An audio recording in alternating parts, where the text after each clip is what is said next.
کابینہ کی جو میٹنگ ہوئی ہے اس میں ہم نے جو وفاقی کابینہ ہے اس نے جو ایجنسیز اور خصوصاً جو پنجاب سی ٹی ڈی نے کارروائی کی لاہور دھماکے کو دنیا کے سامنے اشکار کرنے کی، اس کے اوپر مبارکباد دی ہے تمام افسران کو اور ہمارے انٹیلیجنس کے جو تمام شعبے سے وابستہ اور پنجاب پولیس اور سی ٹی ڈی کے جو لوگ تھے جنہوں نے بڑی محنت سے اور جانفشانی سے بھارت کا اتنا بڑا نیٹ ورک جو ہے اس کو ایکسپوز کیا۔ میں آپ کو یقیناً یہ بات بتانا چاہتا ہوں کہ یہ ایک جو نیکسس ہے جس کی کچھ تفاصیل آپ کو انشاءاللہ مجھے امید ہے کہ اگلے چند ہفتوں میں جو ہے وہ آپ کے سامنے لے کے آئیں گے،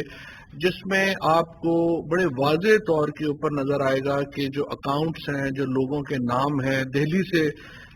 جن بینکس سے ذریعے وہ پیسے ٹرانسفر ہوئے، یہ تمام تفصیلات بھی آپ کے سامنے آئیں گی۔ سو کابینہ نے بڑی اس کے اوپر تسلی کا اظہار کیا ہے، اور یہ کلبھوشن جادیو کے بعد دوسرا سب سے بڑا دہشت گردی کا نیٹ ورک تھا انڈیا کا جو پاکستان میں ایکسپوز ہوا ہے۔ اور اس کے ساتھ ساتھ ہم نے الحمدللہ بلوچستان میں بھی جو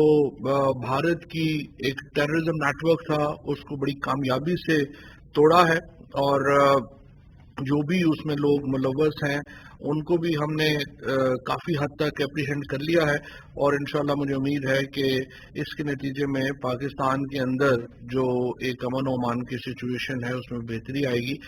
اور اس کے ساتھ ساتھ میں آپ کو یہ بھی بتاتا چلوں کہ جو بلوچستان میں وزیر اعظم صاحب نے جس طرح سے کل اعلان کیا ہے کہ جو ناراض بلوچستان کے یا قوم پرست تھے جو براہ راست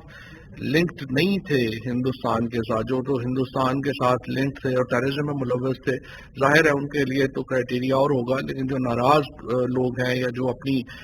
کچھ اور سیاسی مسائل کی وجہ سے جو ناراض تھے ان کے ساتھ مذاکرات کے لیے، بات چیت کے لیے ایک باقاعدہ پلان کے اوپر کام شروع کر دیا گیا ہے، اور انشاءاللہ تعالی آپ دیکھیں گے کہ بلوچستان جلد جو ہے وہ امن کا گہوارہ بنے گا۔ اور یہ اس لیے بھی ہمارے لیے بڑا امپورٹنٹ ہے کہ جو سی پیک کے جو اس وقت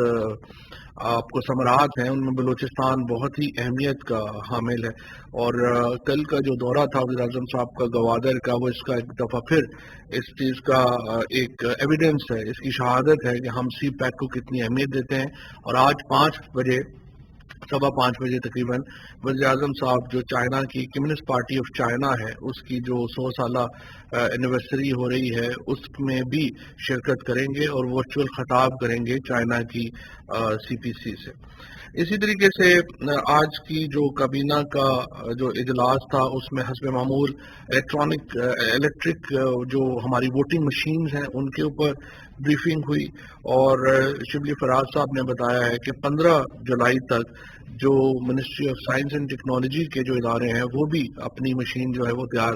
کر لیں گے۔ جہاں تک ٹیکنالوجی کا تعلق ہے، ای وی ایم ٹیکنالوجی بڑی میچور ہے اور کمپنیاں بھی اس کو بنا رہی ہیں۔ Ministry of science and technology کا جو انڈیجنس اسٹرکچر ہے وہ بھی اب اس قابل ہے کہ وہ یہ مشین جو ہے وہ بنا سکے، اور ہم نے پھر اوورسیز پاکستانیز کی جو الیکٹرانک ووٹنگ ہے اس کے اوپر بھی منسٹری آف آئی ٹی نے اور امین الحق صاحب نے اور ڈاکٹر بابر اعوان صاحب نے بھی بریفنگ دی، اور ایک کمپریہنسو جو الیکٹورل ریفارمز ہیں جن کے ذریعے ہم ایک یہ حق دینا چاہتے ہیں اوورسیز پاکستانیز کو ووٹ کا، اور الیکشنوں میں پاکستان کے اندر الیکٹرک ووٹنگ لانا چاہتے ہیں، اس کے متعلق اپڈیٹ کیا۔ اور ہمیں امید یہ ہے کہ 15 جولائی تک انشاءاللہ ہم یہ جو الیکٹرک ووٹنگ کا نظام ہے وہ ہم مکمل طور کے اوپر تیار کر پائیں گے۔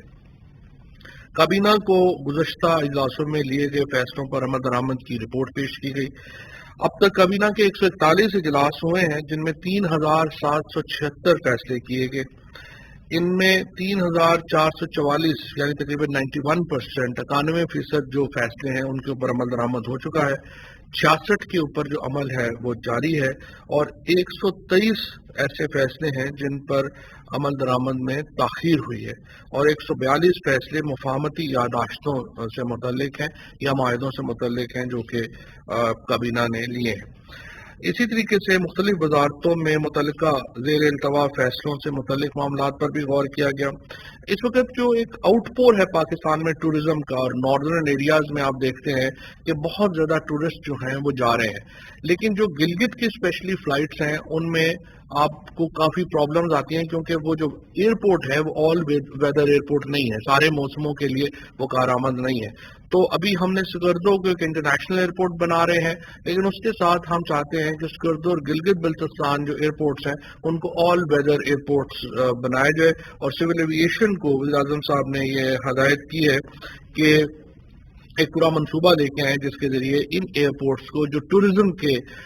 متعلق ہیں ان کو ہم آل ویدر ایئرپورٹس بنائے جا سکیں، اور ان میں گلگت اور سکردو ایئرپورٹ جو ہیں ظاہر ہے کہ ان کی سب سے زیادہ اہمیت ہے. اسی طرح سے وزیر اعظم صاحب نے یہ سول ایویشن ڈویژن کو ہدایت کی ہے کہ جو معذور افراد ہیں ان کو جہازوں میں اتارنے اور چڑھانے کے جو انتظامات ہیں ان میں خاطر خواہ بہتری لانے کی ضرورت ہے، اور انہوں نے اس میں تاکید کی ہے کہ اس کے اوپر جو ہے وہ آپ کاروائی کریں، اور جو معذور افراد ہیں ان کی جو بورڈنگ اور ڈی بورڈنگ ہے اس کو آپ اس کو غور سے دیکھیں کیا ہم بہتری لا سکتے ہیں. سرکاری ملازمتوں میں بہتری کے لیے شفاف اور قابل اعتماد ٹیسٹنگ نظام لانے کے حوالے سے وزیر اعظم صاحب نے ہدایت کی ہے. ہو یہ رہا ہے کہ ہم نے ٹیسٹنگ سروس جب شروع کی ملازمتوں میں تو اس میں بہت سارے جو ٹیسٹنگ سروسز ہیں وہ معیار کے مطابق نہیں تھے، اور اس کی وجہ سے ایک گلا پیدا ہو رہا تھا کہ ٹیسٹنگ سروسز ٹھیک نہیں ہے. لہٰذا اب اس میں ارباب شہزاد صاحب کو، شفقت محمود صاحب کو، لا منسٹر صاحب کو اور مجھے وزیر اعظم صاحب نے یہ کہا ہے کہ چار ہم لوگ بیٹھیں گے اور یہ جو ٹیسٹنگ سروس کا نظام ہے اس کے اوپر ایک پورا ہم کام کریں گے. اس میں ٹیکنالوجی لانا بڑا امپورٹنٹ ہے تاکہ کسی کو بھی پتہ نہ ہو کہ آخر جو پیپر آ رہا ہے وہ کہاں سے آ رہا ہے، کون سا پیپر ہوگا، اور پیپر بنانے والے بھی جو ہیں ان کو بھی یہ خود علم نہ ہو کہ کس اسٹوڈنٹ کو کیا پیپر آئے گا. تو اس قسم کا ایک نظام ہمیں وضع کرنے کی ضرورت ہے تاکہ ٹرانسپیرنسی ہم جو ہے وہ لا سکیں. چیئرمین سی ڈی اے کو ہدایت کی گئی ہے کہ گرین ایریاز کے تحفظ اور وفاقی دارالحکومت میں تجاوزات کے خاتمے کے حوالے سے تفصیلی بریفنگ جو ہے وہ دیں. وزیر اعظم جب سے پرائم منسٹر صاحب نے حلف لیا ہے ان کا بہت ایمفیسس رہا ہے، بہت ان کا زور رہا ہے کہ گرین ایریاز کے اوپر تعمیرات نہیں ہونی چاہیے. اسلام آباد میں ہم نے کئی 100 کنال زمینیں کینسل کی ہیں اور جو آرگنائزیشنز کو ملی تھیں لیکن وہ گرین ایریا کے اوپر تھی، اور جو ڈیمارکیشن ہے اسلام آباد کے اندر گرین ایریا کی اس کو انشور کیا گیا ہے. اور اسی طرح سے باقی شہروں میں بھی وزیر اعظم صاحب کا جو ماسٹر پلان بنا رہے ہیں اس میں یہی ہے کہ آپ یہ نہ ہو کہ گرین ایریاز ہمارے ختم ہو جائیں اور کنکریٹ کے ہم پورے جنگل کھڑے کر دیں، جیسے ہم نے دیکھا شہباز شریف صاحب نے اور کراچی میں جو پیپلز پارٹی کی حکومت ہے انہوں نے اسی طرح سے بغیر پلان کے ہر جگہ کے اوپر کنکریٹ کی بلڈنگز کھڑی کر دیں. اس سے پورا ہمارا شہری نظام جو ہے وہ دھرم برہم ہو کے رہ گیا. اس کو بحال کرنا مشکل ہے لیکن اس کو لانا ضروری ہے.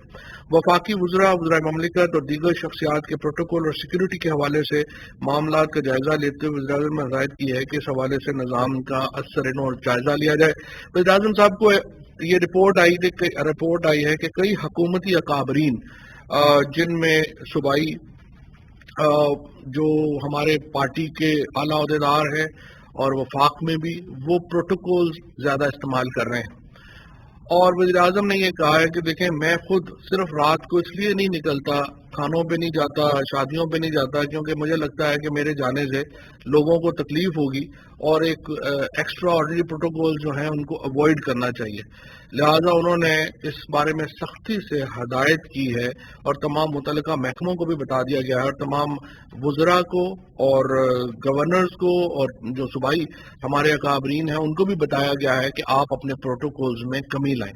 اور جہاں پر بھی ایکسیسو پروٹوکول ہوگا وزیر اعظم صاحب اس کے اوپر ایکشن لیں گے. لہٰذا اور میڈیا بھی دیکھ رہا ہے اور پی ٹی آئی کا ہمیشہ یہ معاملہ رہا ہے کہ اوور آل پروٹوکول جو ہیں وہ نہیں ہونے چاہیے. سیکیورٹی کی کچھ ایسے البتہ ضرور ہیں جن کو سیکیورٹی کی ضرورت ہے، ان کی سیکیورٹی میئرز جو ہیں وہ علیحدہ لیے جائیں گے، لیکن پروٹوکولز میں کمی جو ہے وہ لانی ضروری ہے. اس کے ساتھ ساتھ وزیر اعظم نے یہ بھی ہدایت کی ہے کہ جھنڈا لہرانے کے ہمارا جو فلیگ ایکٹ ہے اس کے اوپر عمل درآمد نہیں ہو رہا، اور فلیگ ایکٹ کے تحت جو وفاقی وزراء ہے صرف انہی کو ہی جھنڈا لگانے کی اجازت ہے اور باقی جن کو پروویژن دی گئی ہے صرف وہی جھنڈا استعمال کریں. اور اس حوالے سے کابینہ کے آئندہ اجلاس میں ایک تفصیلی پرائم منسٹر آفس جو ہے وہ ایک تفصیلی پالیسی جو ہے وہ لے کر کے آئے گا. ایک بہت بڑے جو فیصلے کے ذریعے جو کابینہ نے سول ایویشن اتھارٹی آرڈیننس 2021 اور پاکستان ایئرپورٹس اتھارٹی آرڈیننس 2021 کی منظوری دی ہے، اس کا بہت بڑا فائدہ یہ ہوگا کہ سول ایویشن کو ایک ریگولیٹری باڈی بنا دیا گیا ہے اور ایئرپورٹس کے اوپر سروسز کے لیے ایک علیحدہ باڈی بنے گی۔ ابھی تک یہ اکٹھے تھے سول ایویشن، اس کی وجہ سے ریگولیٹری باڈی اور سروسز باڈی اکٹھی تھی، جس کی وجہ سے ہمارے ایئرپورٹس کے اوپر جس قسم کا ایک سسٹم ہونے چاہیے وہ اس طرح کے نہیں ہو سکے، تو اس کو علیحدہ کرنے کی ضرورت تھی، اس کو علیحدہ کر دیا گیا اور اس کے نتیجے میں ایک میں سمجھتا ہوں ایئرپورٹس کے نظام میں کافی بہتری آئے گی۔ Securities and exchange commission of Pakistan SCCP کے حوالے سے 30 جون 2021 کو اختتام پذیر مالی سال کے لیے RSM اویس حیدر لیاقت نعمان چارٹرڈ اکاؤنٹنٹس مقرر کیا گیا۔ اس کے ساتھ جو ایک اور بہت ہی اہم معاملہ جس کے اوپر بڑے طویل عرصے سے بات ہو رہی ہے اور وزیر اعظم اس کے اوپر بہت کین ہیں اور بڑا انہوں نے اس کے اوپر ہمیشہ زور دیا ہے، وہ فاٹا میں، گلگت بلتستان میں اور بلوچستان کے اندر جو 3G اور 4G کی سہولت ہے اس کے اوپر ایک بہت ان کی پالیسی ہے کہ اس کو دیا جائے۔ اب یہ بتایا گیا ہے کہ جو A کلاس میں اضلاع شامل ہیں فاٹا کے، ان تمام میں 3G اور 4G کی سروسز دے دی گئی ہیں۔ وزیر اعظم صاحب نے ہدایت کی ہے کہ جہاں پر یہ سہولیات ابھی تک نہیں دی گئی وہاں پر اس کے فوری ان کو پہنچانے کے لیے اقدامات جو ہیں وہ کیے جائیں، کیونکہ دیکھیں ہمارے ہاں لا اینڈ آرڈر افغانستان کا معاملہ ہے یا وہ تو معاملات حل ہوتے نظر نہیں آ رہے، تو ہم یہ تو نہیں کر سکتے کہ اپنی جو ہماری پاپولیشن ہے اتنی بڑی اس کو ہم ایک طویل عرصے تک جو ہے وہ اتنی بڑی سہولت سے استفادہ ہی نہ کرنے دیں، کیونکہ انٹرنیٹ کا بنیادی حق ہے۔ سو وزیر اعظم صاحب نے اس کے لیے کہا ہے کہ ترجیحی اقدامات اٹھائے جائیں اور اگر کوئی سیکورٹی سچویشن کہیں پہ بنے گی تو وہ پھر وزیر اعظم صاحب کے علم میں لائیں گے اور اس کے مطابق اس کے اوپر عمل کرے گا، لیکن جنرلی ان تمام علاقوں کو 3G اور 4G کی سہولت دینا جو ہے اس کا وزیر اعظم نے کہا ہے کہ ان لوگوں کا فنڈامنٹل رائٹ ہے کہ وہ ان کو ملے۔ Islamabad capital territory safe city authority act 2021، Islamabad capital territory maintenance of public order 2019، Islamabad capital territory security of vulnerable establishment act اور Islamabad capital territory sound regulation act, یہ تمام جو ہیں یہ CCLC کو یعنی کابینہ کی جو کمیٹی ہے لیجسلیشن کی اس کو بھیج دیے گئے ہیں۔ اب وزیر مذہبی امور نے یہ تجویز پیش کی ہے کہ اسلام آباد میں جتنے مدارس اور مساجد ہیں ان کے جو امام ہیں اور ائمہ کرام ہیں ان کو بھی KP کی طرز کے اوپر ماہانہ مشاعرہ دیا جائے، اور وزیر اعظم صاحب نے اس کے اوپر بھی کہا ہے کہ اس تجویز کو دیکھ کے اس کے اوپر آگے چلنے کی ضروری ہے۔ Islamabad capital territory information act of 2019 temporary residential act پر غور کرتے ہوئے اس کو بھی جو ہے وہ بھجوا دیا گیا ہے CCLC میں۔ بلوچستان میں PEMRA council of complaints Balochistan کے ممبران کی منظوری دی گئی ہے۔ سحر زری بندیال کو پیمرا کونسل آف کمپلینٹ تعینات کیا گیا ہے ممبر کمپلینٹ کے طور کے اوپر۔ CEO Pakistan gem and jewellery development company کی تعیناتی کا اور EOBI کی جو چیئرمین ہے ان کی جو تعیناتی کا معاملہ ہے اس کو مؤخر کیا گیا ہے۔ کورونا ویکسین کی ایک ویسے یہ کورونا ویکسین کی پہلے یہ ہمارے ہاں جو چل رہی ہے اس کی کونوینڈیشیا اس کا جو سالٹ ہے اس کی قیمت مقرر کی گئی ہے 12,186 روپے 3 ڈوزز کی۔ اسی طرح جو صوبائی ہمارے MCOC کے سربراہ اسد عمر صاحب نے کابینہ کو کورونا صورتحال کی وبا کے بارے میں بریفنگ دی ہے اور انڈین ویرینٹ کے پھیلاؤ کے حوالے سے بریفنگ دی ہے۔ کابینہ نے جو ابھی اکانومسٹ نے جس طریقے سے پاکستان کو دنیا کے 3 ان ممالک میں شامل کیا ہے جنہوں نے سب سے افیکٹو رسپانس دیا ہے کرونا کا، جس میں نیوزی لینڈ شامل ہے، ہانگ کانگ شامل ہے اور اس کے بعد پاکستان شامل ہے، جس میں انہوں نے کہا ہے کہ ان 3 ممالک نے نیوزی لینڈ اور پاکستان نے سب سے بہترین طریقے سے اس کو جو کرونا کا جو مقابلہ ہے وہ کیا ہے، اور جس طریقے سے جو ہم نے اقدامات لیے ہیں ان کو اکانومسٹ نے سراہا ہے، اور اس کے اوپر بھی ہم جو کابینہ ہے